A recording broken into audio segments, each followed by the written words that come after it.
Some people called it obsession, others perhaps madness. For me, it was simply the standard, the only standard that mattered, the pursuit of insanely great.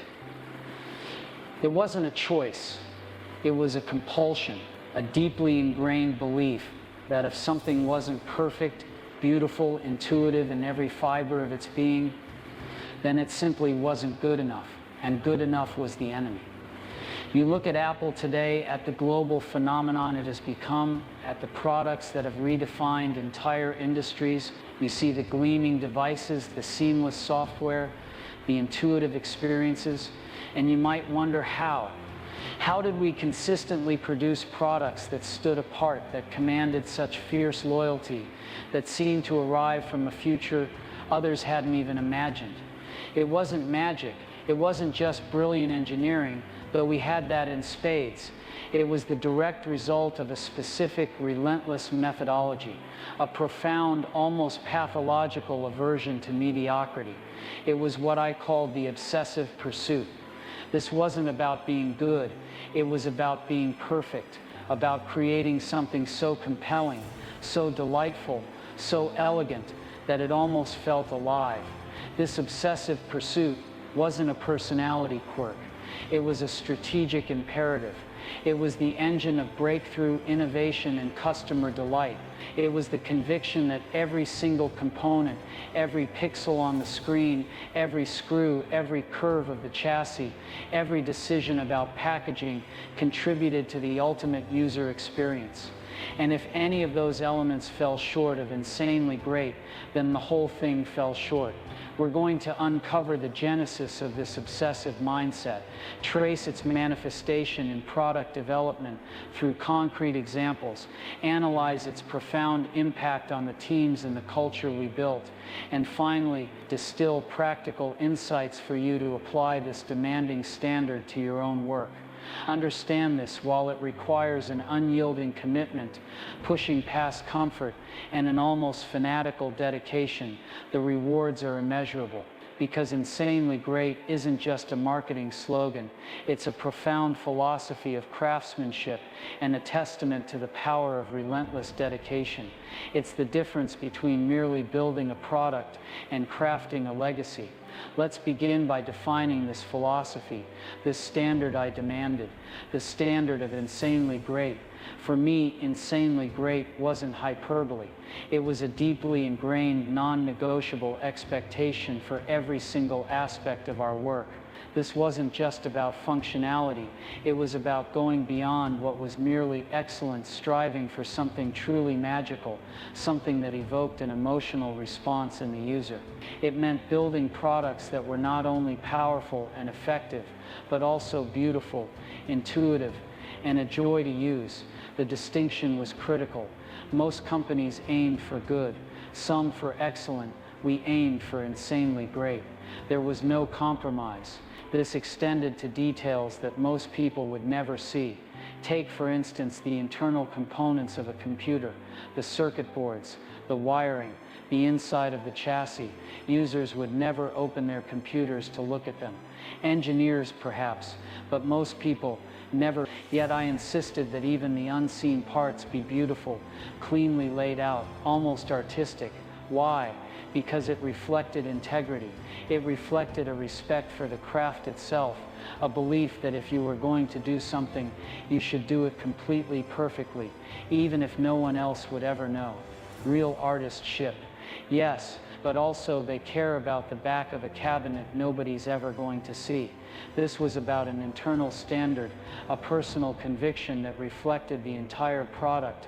It was a belief that even the most hidden elements contribute to the overall spirit and quality of the finished article. This internal beauty resonated through the entire product, subtly influencing its perceived quality and reliability. It was a testament to our dedication, a silent promise of excellence, even in the shadows. This mindset was rooted in what I called the craftsman ethos. I saw myself and wanted my teams to see themselves as modern-day artisans.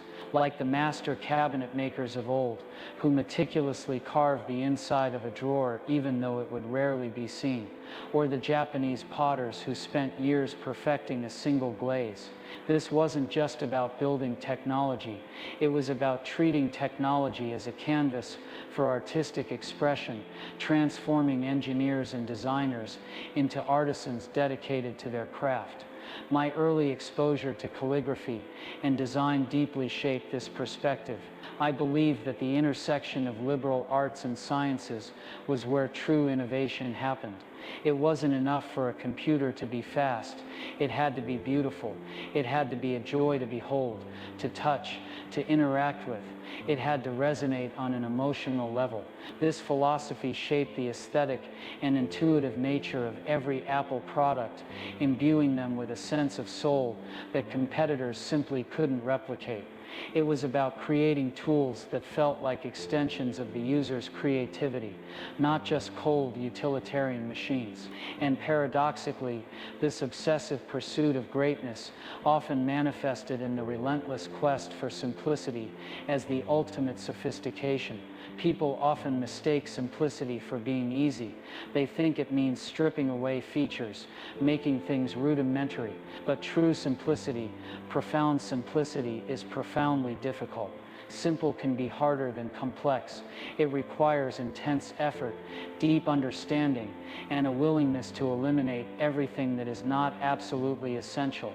It's about stripping away layers of complexity, of unnecessary options and clutter, to reveal the elegant, intuitive essence of a product.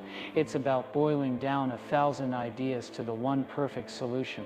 This pursuit of simplicity often meant countless iterations, tearing down and rebuilding, throwing away what was merely good until the most elegant, effortless solution was found. We would spend weeks, months, even years refining a single button, a single gesture, a single visual element. It was a continuous cycle of creation, critique, refinement, and elimination, because every element that was added, every layer of complexity, risked obscuring the core user experience. The ultimate goal was to make the product so intuitive that it felt like an extension of the user's will, not a piece of technology they had to learn. That level of simplicity only comes from painstaking, obsessive work. Underpinning all of this was an unwavering focus on user experience. UX is the supreme dictator. For me, the user was paramount. Every decision, every design choice, every engineering challenge was ultimately subservient to creating the most delightful, intuitive, and seamless experience for the person using our product. This meant designing from the user outwards, not from the technology inwards. We weren't trying to cram every feature onto a device. We were trying to make the features that mattered effortless and magical. This also meant anticipating desire, not just fulfilling existing needs, but envisioning and creating solutions for desires users didn't even know they had. People didn't walk around saying, "I need a device that has 1,000 songs in my pocket, a full internet browser, and a phone, all with a single button." No, that was our job to see. The leader's role is to envision a delightful, intuitive experience before it even exists, to feel it in their gut, and then to relentlessly pursue it, even if others can't yet see it. We weren't just building products, we were building experiences that changed how people interacted with the world, making their lives simpler, richer, and more powerful. Let's look at some real-world manifestations of this obsession, because that's where the philosophy truly comes to life. My first great obsession was the original Macintosh, the soul of a machine. The Macintosh was my baby, my absolute passion project. From the very beginning, I infused the team with a fanatical obsession for every aspect of the Mac. I demanded that it be a computer for the rest of us, intuitive and approachable, unlike the command line monstrosities that dominated the market. This led to a relentless pursuit of a graphical user interface and a mouse-driven experience, even when most engineers thought it was overkill or impossible for a personal computer. One small yet deeply symbolic example of this obsession was the internal signatures. I insisted that the signatures of every member of the original Macintosh team be engraved on the inside of the Mac's casing.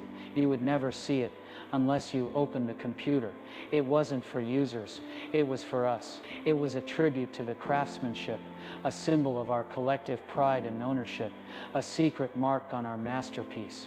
It underscored that even the parts no one would ever see were imbued with our spirit and dedication. It wasn't just metal and silicon, it was art. My background in calligraphy, a seemingly unrelated passion, profoundly influenced the Mac's groundbreaking typography obsession. At Reed College, I dropped out, but I audited a calligraphy class.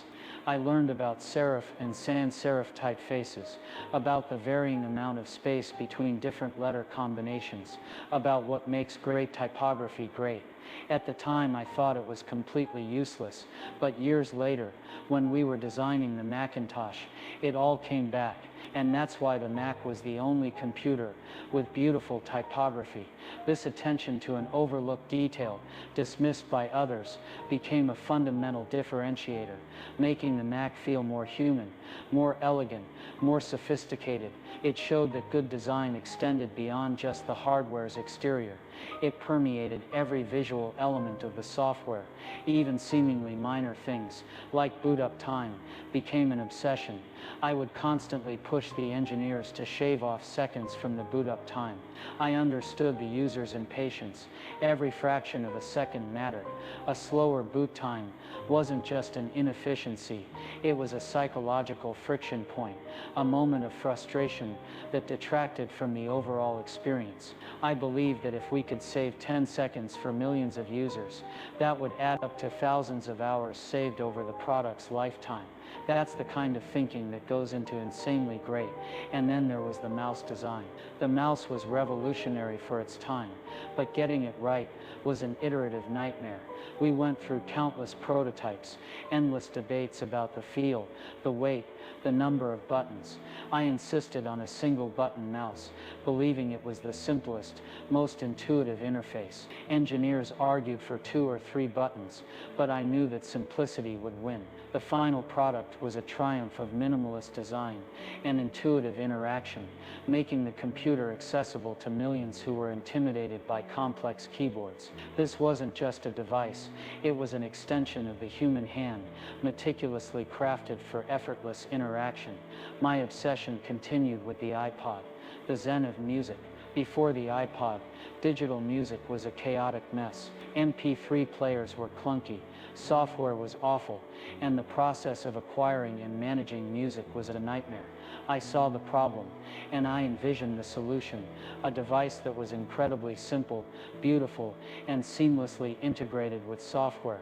The click wheel was its defining feature, an iconic tactile scroll wheel that became a triumph of design and usability. Navigating thousands of songs was effortless, almost meditative. We obsessed over every aspect, the feel of the click, the sound it made, its responsiveness. Every minute detail was debated and refined until it was perfect. It wasn't just a navigation tool, it was a sensory experience. This tactile delight was a direct result of our meticulous attention, creating an almost addictive feedback loop for the user. We also pushed the limits on size and battery life.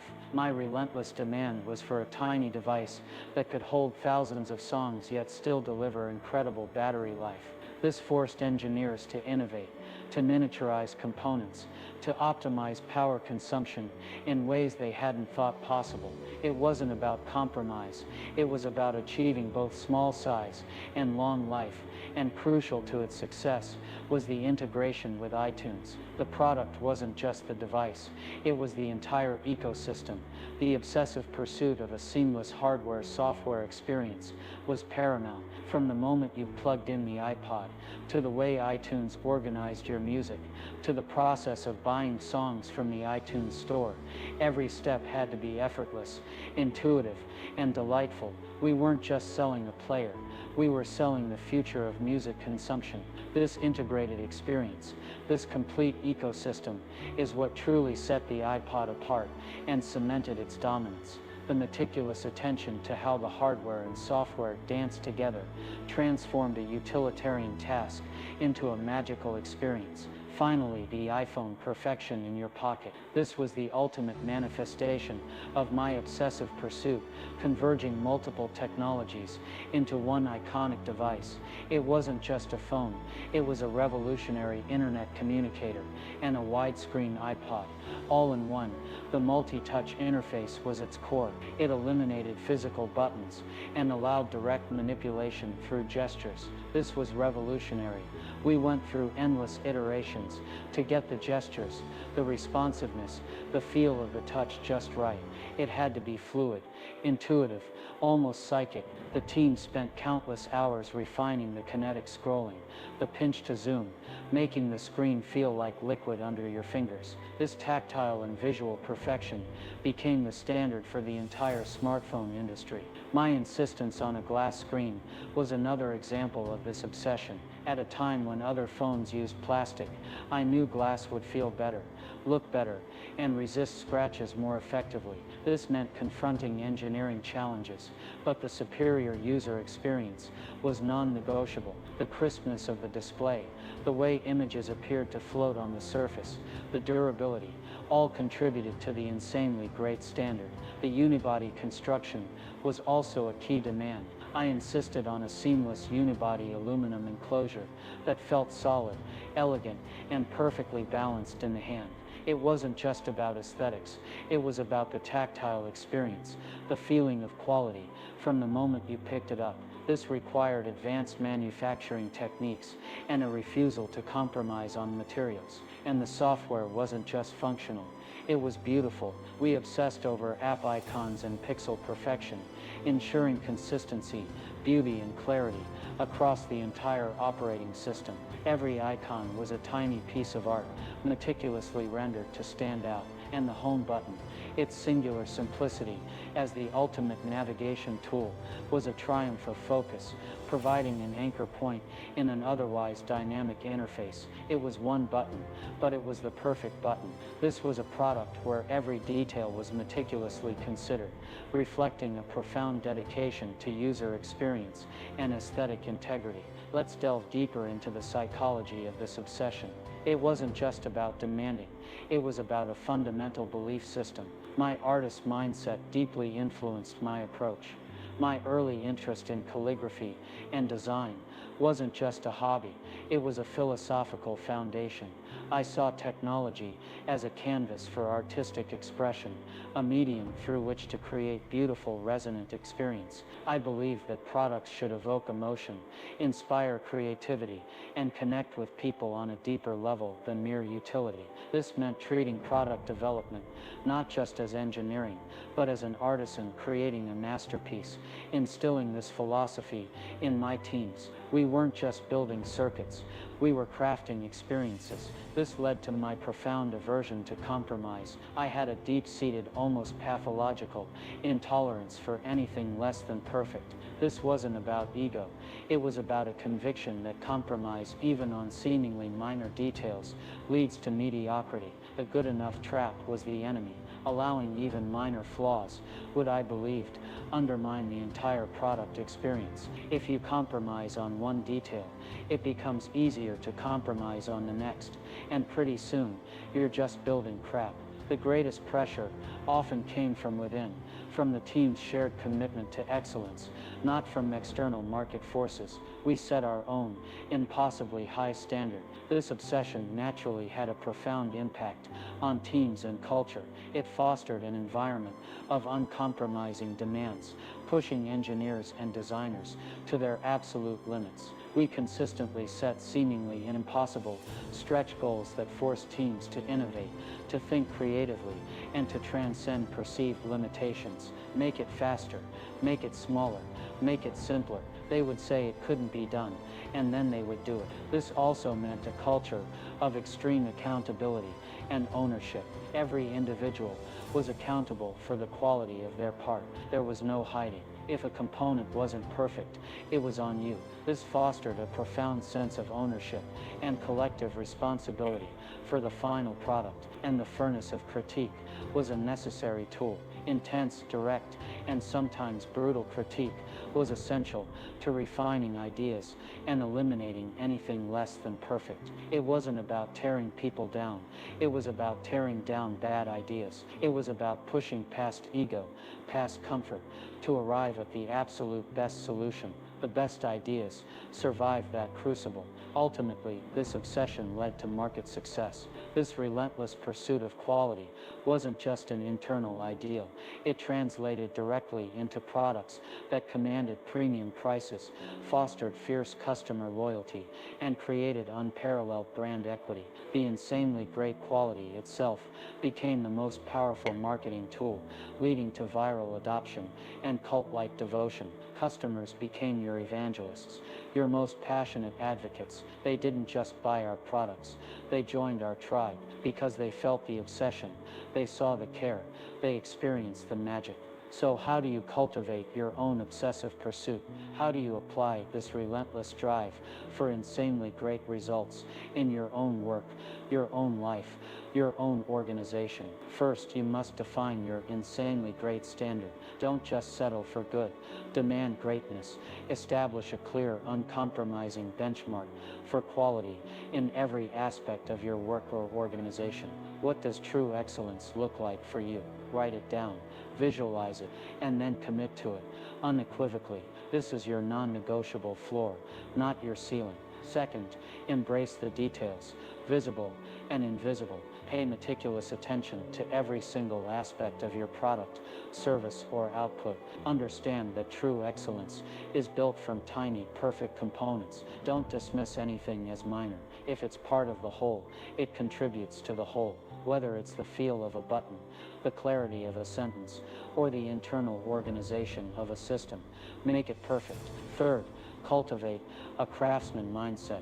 Approach your work not just as a job, but as an art form. Infuse it with integrity, beauty, and a desire to create something that evokes an emotional connection. Whether you're an engineer, a designer, a marketer, or an entrepreneur, treat your output as a masterpiece you're personally signing. Fourth, practice relentless simplification. Understand that true simplicity is the result of immense effort. Strip away complexity, refine processes, and iterate tirelessly until the most elegant and effortless solution is found. Don't be afraid to throw away good ideas if they add unnecessary clutter or complexity.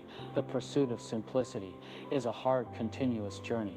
Finally, foster a culture of uncompromising quality. Inspire your teams to pursue excellence with the same fervor. Demand accountability. Embrace constructive critique as a path to perfection, not a personal attack. Create an environment where mediocrity is not tolerated and where everyone is empowered and expected to deliver insanely great results. Push them to transcend their perceived limits. This obsessive pursuit of insanely great results was the foundational pillar of Apple's success and my enduring legacy. True innovation isn't just about big ideas.